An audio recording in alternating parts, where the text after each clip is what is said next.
Hey guys, my name is Jessica, but you can call me Jay or Jess, and this is Shell.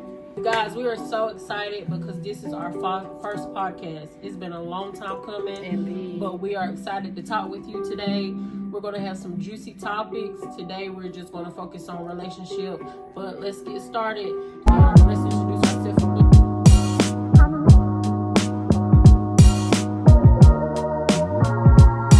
Introduce ourselves, you guys. My name is Jessica, but you could call me Jay or Jess. And my name is Shell. And this is Talk That Talk with Jay and Shell.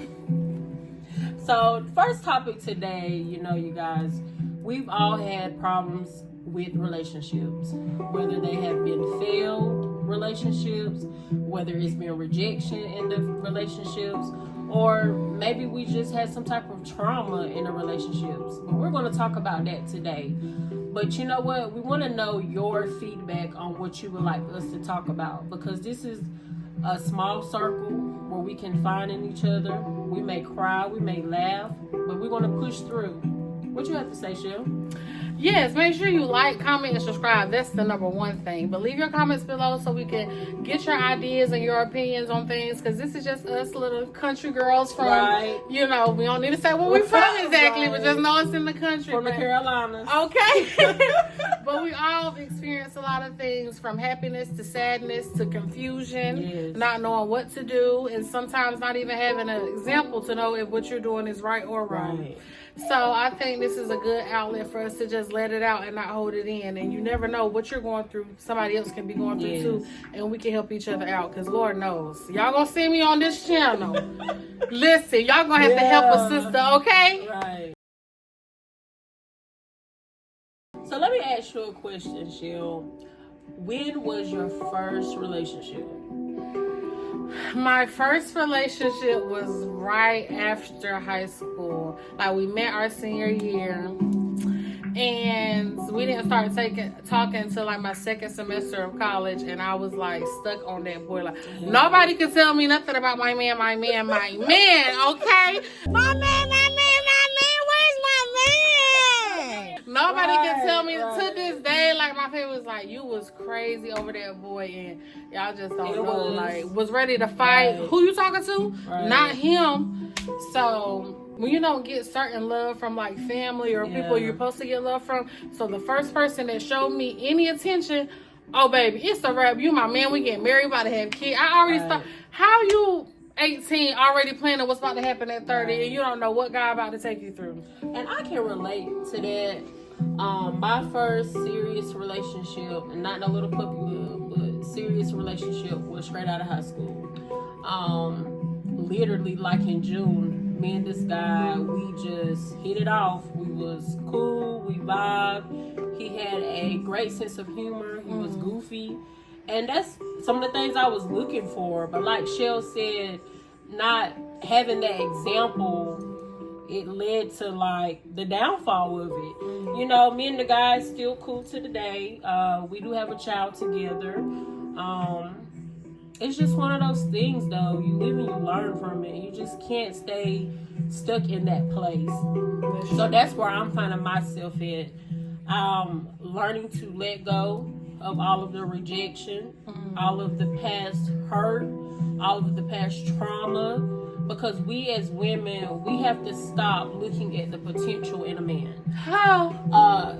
We can't get so head over heels on potential. Potential is what keep us stuck. Potential is what keep us in a cycle of keep choosing the wrong men. And I don't know about y'all. I don't know about you, Shell, but I'm trying to break that cycle. Hello. I'm in a waiting season, and I'm waiting on my spouse. I'm waiting on my husband, and I know he's coming, but I'm in a chokehold, a little bit. I'm in a waiting pattern because I know there's some stuff about me that I have to fix, and I just want, when the man that God sends me come my way, I just want to be able to put myself in position. And it ain't gonna be confusion, it ain't gonna be chaos, and it's gonna be that happy ever fairy tale. Yes. So I believe it can happen, but relationships, I mean, we could talk about it all day. Like, we've done had some situations where it has landed us with kids, maybe, you know. Like, for me, like, I have 2 fathers. I have 2 kids by 2 different men. And, you know, for me, for a while after I had this last child, it made me feel like a statistic almost. Because, like, who want to talk to a woman that got 2 different baby daddies? And I look at myself like, some people don't even think it. They automatically think I'm married without even looking down at the hand. And I'll be like, no, baby, I ain't married, never been married. But like I said, I do have a desire to be married. Yeah. So, Shell, tell us a little bit more about your first relationship. Where else happened in that relationship? What transpired? Well, in regards to relationship, I think the first one I messed up is not having that example and losing yourself because you're caring more about the other person and not yourself. That's what messed me up. We were supposed to come together and be strong, but me, I didn't care about myself. I started worrying it was all about that other person. And I think, it was something that was expected of them. Now I do it so much. Oh, I don't got to worry about it. She gonna do it. I ain't got to think about this. She gonna do it. And then when it was time for me to take a step back and say, okay, you need to take this position because you're the man and need not figure it out, that's when we started butting heads. But as far as my relationship, my first relationship, I was 18. That relationship, we was together for 7. Yeah.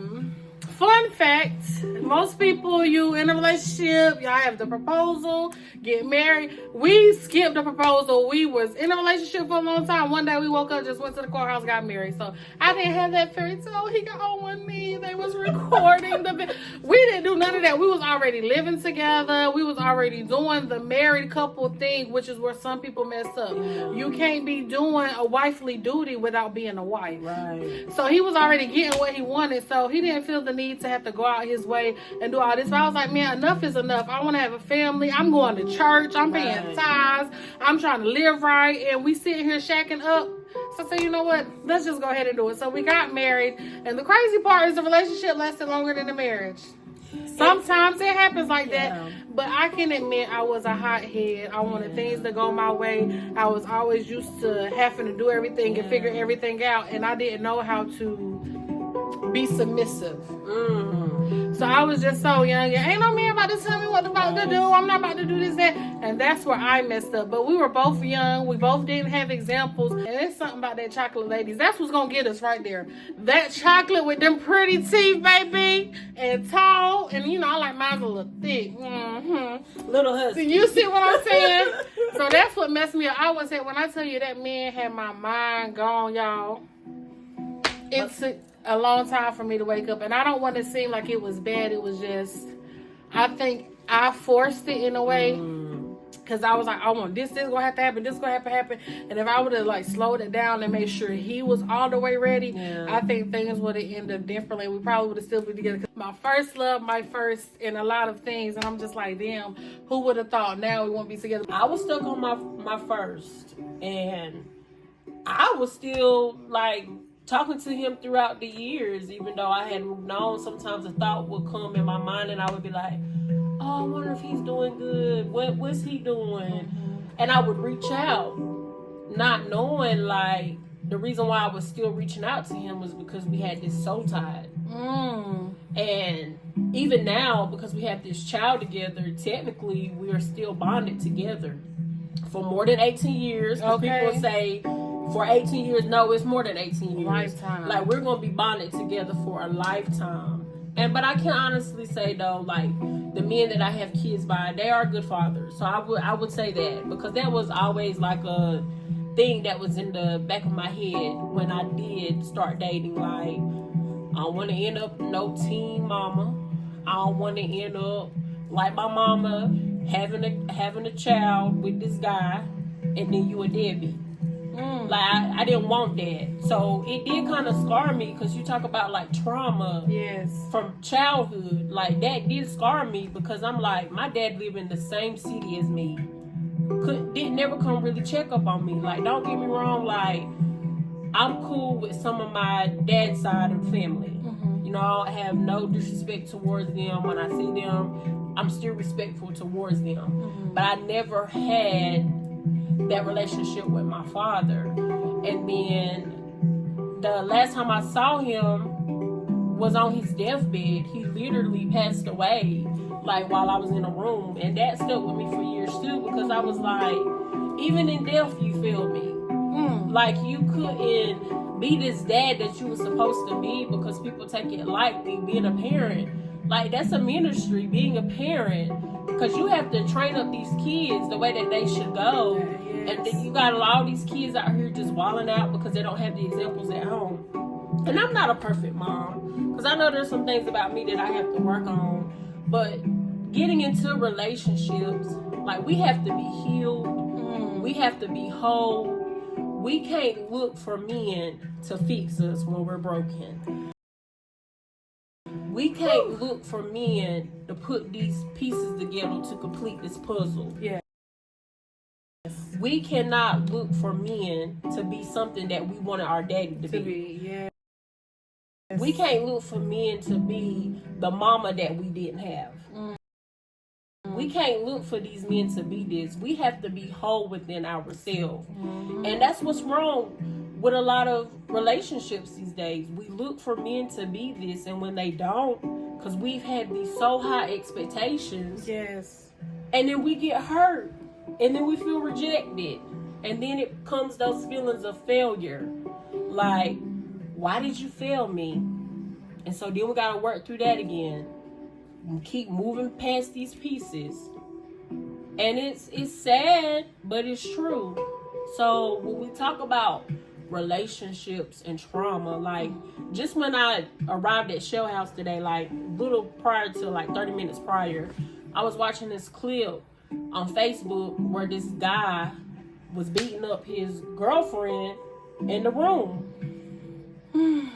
And you know, I think about, like, women that suffer domestic violence. I mean, I thank God I've never had to endure any of that. Amen. But women that feel like they're trapped and can't get out of that. I just was thinking about how that woman's gonna be scarred, and she gonna have PTSD because you have this sorry man hitting on her.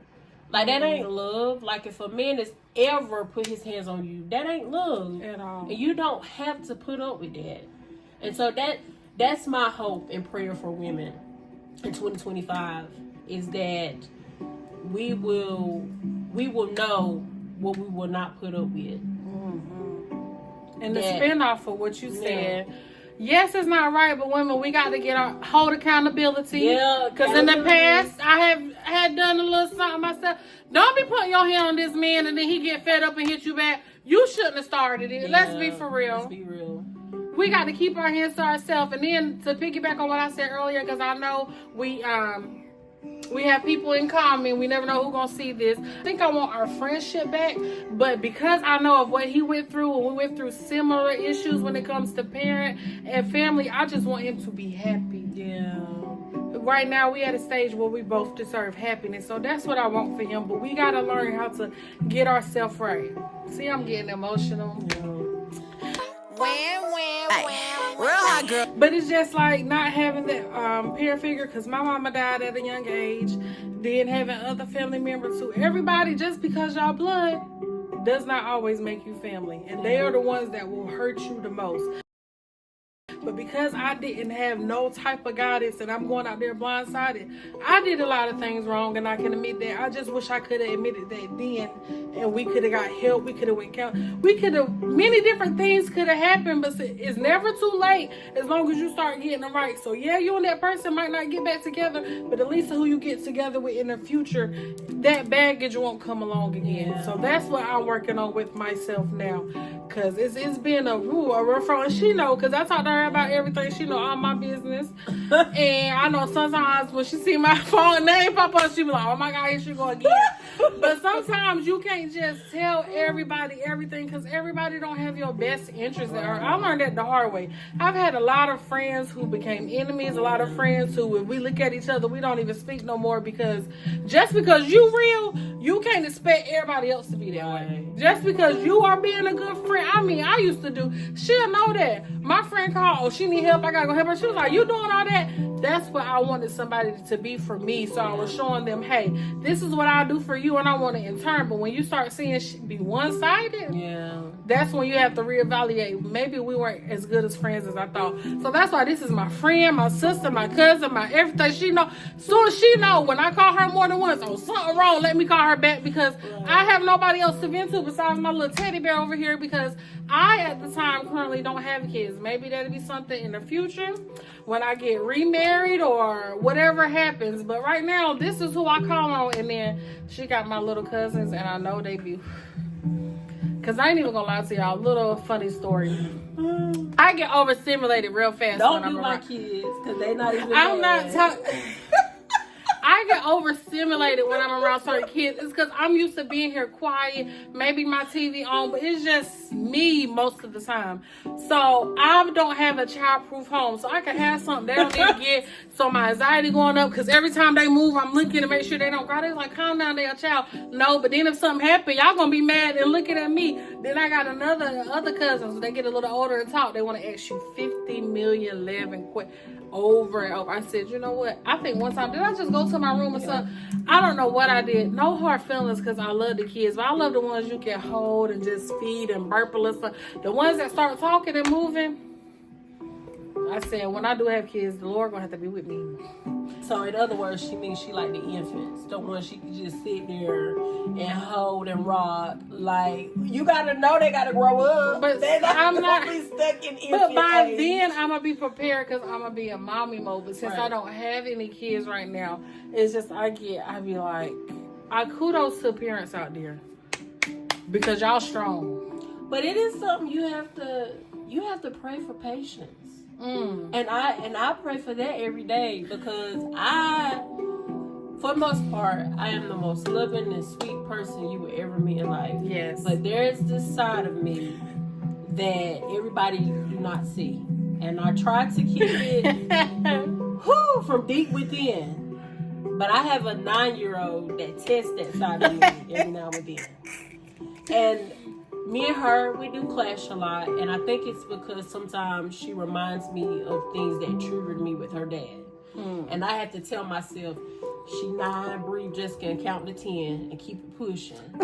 But working on patience, I can say though, me and my daughter, we do have a good relationship. And I do want that to remain, because a lot of women don't have good relationships with their mom. And you have a lot of moms that are envious of their kids, their daughters. And I mean, it's sad and it's crazy, but you have moms that is sitting here hating on their kids because of what they don't have or what they didn't have growing up. So it's a lot, but I do know one day that you will be blessed with kids and that you will make a great mom. Kids within that. I'm okay with a kid. 1 or 2. So we're going to say kids too. But I think that's another reason why I try to be like talk to you a lot, because your patience is good. I'm the total opposite. I don't have patience. It shows on my face. I'm aggravated. I'm gonna let it be known. But I need to calm that down, which I have. Right. Because I used to be a firecracker, ready to pop. Don't care what nobody say. You gonna hear this mouth. But now that I'm getting older and I want greater things, I have to be better as a person, because me popping off, people judge me of thinking it don't matter how intelligent you are, how many degrees you got, where you work at. They just see that one side. Ghetto, never. A little loud, a little country, but ghetto, we never been one of those type of girls, okay? But that's the first judgment you get, especially as a black woman, okay? So it's taking me some time, but I am getting there. My patience is very well. I don't pop off like I used to.